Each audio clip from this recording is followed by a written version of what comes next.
Hello, everyone. We're here again at 15 Minutes and a Big Idea. I'm Jordan Dancer. I'm your host. If you haven't had a chance, please like and follow us on social, whether it's Instagram, Facebook, or YouTube. You can follow the Mended Collective on YouTube, as well as Mended Collective on Facebook and Instagram as well. Follow the podcast on those places, except for YouTube, where it's Mended Collective. I know there's a lot of things going on here, but we're glad you're here, and we should have links everywhere with that. If you're watching, can you just like the video real quick, comment. If you're listening to the podcast, take a second, subscribe to it, review it. All these things help us out. What helps us the most is if you feel willing to share with a friend, to share what you're hearing here and how it's blessed you. So if you find value in this content and you think it'll be valuable to someone else, just take a second and send that over with a text or a message or an email, something like that. It'd be great for us. With that, we're going to dive into episode 272. Episode 272 with 1 Corinthians chapter 9, verses 3 through 7. 1 Corinthians 9, verses 3 through 7. My defense of those who examine me is this: do we not have the right to eat and drink? Do we not have the right to take along a believing wife, even as the rest of the apostles and the brothers of the Lord and Cephas? Or do only Barnabas and I have no right to refrain from working? Who at any time serves as a soldier at his own expense? Who plants a vineyard and does not eat its fruit? Or who tends a flock and does not consume some of the milk of the flock? In today's text, we get the payoff of last week's text. And these two really go together. I couldn't get those texts, all verses 1 through 7, in one episode. Trust me, I gave it a really good run, but it just didn't work. So we'll take these in two, even if it feels like we're missing a little bit out of each of them.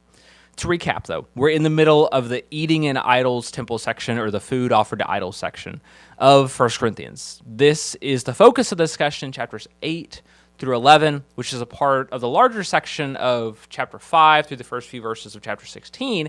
And in these, Paul is arguing about how to handle various issues he's heard about in the church or they've asked about him specifically, and showing how the gospel turns these things inside out for the glory of God. Here, Paul deals with the practice of going into an idol's temple, dining on the sacrifices, and by extension, participating in the feast there.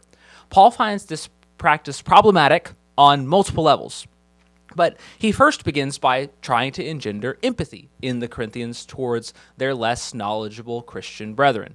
While the Corinthians may be right in the knowledge they have concerning the supremacy of God the Father and the Lord Jesus Christ and the inconsequence of idols, they will bring about true lasting benefit through love and not through the exercise of this so-called knowledge. Paul wants them to see that the exercise of liberty is not the definition of Christian maturity, but sacrifice for the good of other people. As such, using liberty and freedom for its own sake should not be the single target of our hearts and minds. As such, Paul says that he would refrain from meat altogether to keep a brother or sister from sin. To this, Paul then turned to establish his freedom more generally by asserting his apostleship, specifically his apostleship to the Corinthians. As such, he's going to argue today that he has a right to be financially supported. And we're going to unpack that in our big idea, which is ministry supports ministry. Ministry supports ministry. So our ideas are: number one, Paul has the right to eat. Number two, Paul has the right to refrain from work. And idea number three, no one goes to war at their own expense. Paul has the right to eat. Paul has the right to refrain from work. And no one goes to war at their own expense. Eat, work, and war. Paul begins by sharing his defense to those who examine him. Now, this kind of drops in apparently out of nowhere. Why does Paul need to make any sort of defense? Well, in this case, he's defending, as we mentioned, his right to receive financial remuneration from churches where he works. This seems to be quite a gear shift from what we were saying last time about him being an apostle, seeing the Lord, having freedom, and then being the seal of his apostleship. To tie these two things together, Paul is arguing that those things he established last time are exactly the source of his right to compensation of some sort, particularly from the Corinthians. The freedom in view in chapter 9, verse 1 is not some sort of generic freedom, although it might include generic freedoms. What he has in mind is not like his ability to do various things, or freedom from sin, or the law of Moses, or a particular person. Rather, it's the freedom to receive financial support and financial funding. And here he emphasizes the emphasis on, Here the emphasis on Corinth being his work means it's the right to receive money specifically from Corinth in light of his work and labor to establish them in the Lord. Paul then gives two specific rhetorical questions that help us drill down, followed by a rapid-fire line of questions coming from similar directions. We'll deal with this, eating and drinking here in the next point. But Paul asks if they don't have the right to take along a believing wife in their ministry, just like the other apostles and brothers of the Lord. It's probably the brothers of the Lord who are named in Mark chapter 6, verse 3. And here, you kind of got these rhetorical questions and all that sort of thing, but the answer is no. And the point is they had every right to be able to take along someone to go with them, presumably for her to be able to eat and to exist as well. Paul here is appealing to apostolic norms, especially Peter, who we read about in the Gospels had a mother-in-law. He was married. And this has and Peter, Cephas, has some connection to the congregation in chapter 1. And so Paul is building the legitimacy of his case, the legitimate right of this, by appealing to the norms of the other apostles. He's saying, hey, I'm not outside the norm here. When I'm talking about this, I'm not making this up out of thin air. This is kind of how things go. So he's not sort of just making this case about funding in sort of like a, hey, here's the first time anybody's ever thought about this, and I'm going to lay this on you. He's saying, no, this is how things work. Next, he comes back to this question about eating and drinking for reasons that will be obvious momentarily. By arguing for the right to eat and drink, we might think that Paul is talking about the liberty to put food in their mouth. And so we might think about the old law and the various things they could and couldn't eat. However, if we come down to verse number 6, he asks this rhetorical question, or do Barnabas and I have not the right, or only them have not the right to refrain from working? And this really lends parallel to what we said about having the right to eat and drink. And so it's unlikely that Paul is trying to defend their right, though obvious, to ingest calories as a matter of Christian liberty. Rather, this eating and drinking is tied to their right to refrain from working. That is, do we not have the right to be able to get things to eat and drink, specifically from the people we're ministering to? What he's arguing is that they have the right, at least, to not work, but to be provided the necessities of life by the church. And Paul is arguing that as part of his apostolic ministry, he has the right to receive funds from the church to fulfill these basic needs. And this gets extended in other places to elders and perhaps in other gospel workers, because Barnabas, as far as we can tell, was not holding an official apostolic office. Now, I do want to say this while I'm in this section here, and I'll mention this, I think, other times in these talks, but I'll quickly say I am supported by churches to do the work of evangelists. So I'm on the side of receiving funds. I do receive funds, but let me say a couple things here. This is not a fundraising pitch for me. I am not teaching this for money. In fact, I really didn't want to teach 1 Corinthians at all. We're here because we think this is necessary, and we're going verse by verse, and we stumble on it sometimes. And so sometimes we get a chance to talk about these sorts of things by the nature of this verse by verse study. Second, I hope you can hear this whole section down really from verse 1 to about verse 19 as a single unit of thought. And so I hope that as we think about this right of gospel laborers to receive remuneration, that as you hear individual things sprinkled throughout, that you'll bear that in mind through all these things and take this as a whole cohesive unit, because it really is intended that way. I can't say everything every single time in 15 minutes, or else this is a disclaimer episode. So all that to say, here in this, we want to teach the truth of what God is saying. Right? The fact that I am supported doesn't mean I get to ignore the truths that are in here because it's unseemly or it's untouchy. I want to help you understand this so you can apply it in your context where it makes sense for you. All that to say, as I mentioned though, Paul is clear that those actively involved in the work of the church have some claim to the overflow of those funds. And we'll talk more about what that means in this final point. Paul gives 3 final rhetorical questions which give us different angles into the fact that supporting people who are doing gospel work is reasonable, if not a self-apparent thing to do. He says, who serves as a soldier at his own expense? Who plants a vineyard and doesn't eat from it? Who tends a flock and doesn't consume some of the milk? The first question here is really illustrated to me about how we think about financing the work of the church. We can just kind of dig in here.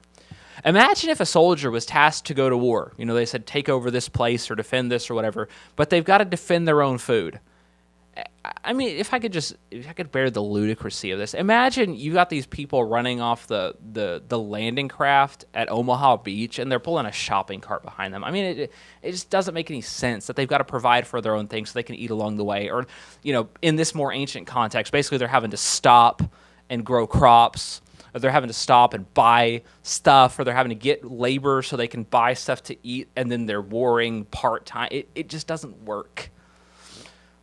The point here is that a person is only able to do so much.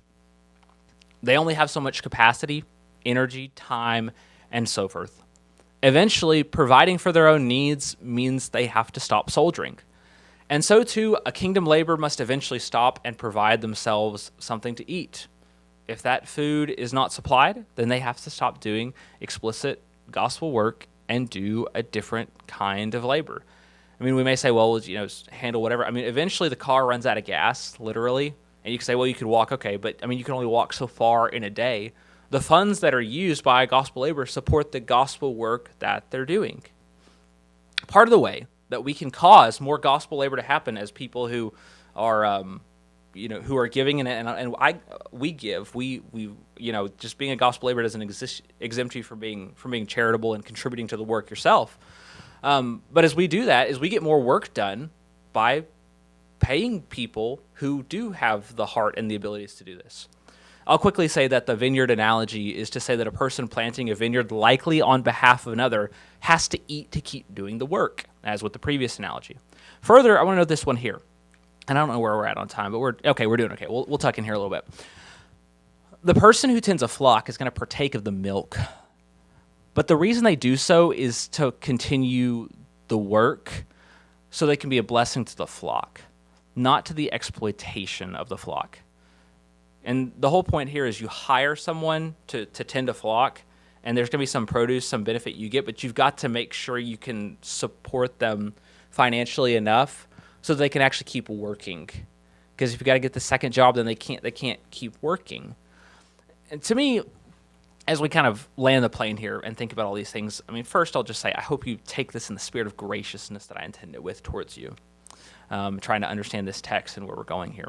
But as we land the plane here, this has always been a bit of a whiplash moment to me in Paul's writing. It's like, what is it? Chapter 8, we're talking about idols. Chapter 10, we're talking about idols. Chapter 9, we're talking about the support of gospel laborers. What are we doing here? Well, why do we go from that to the other?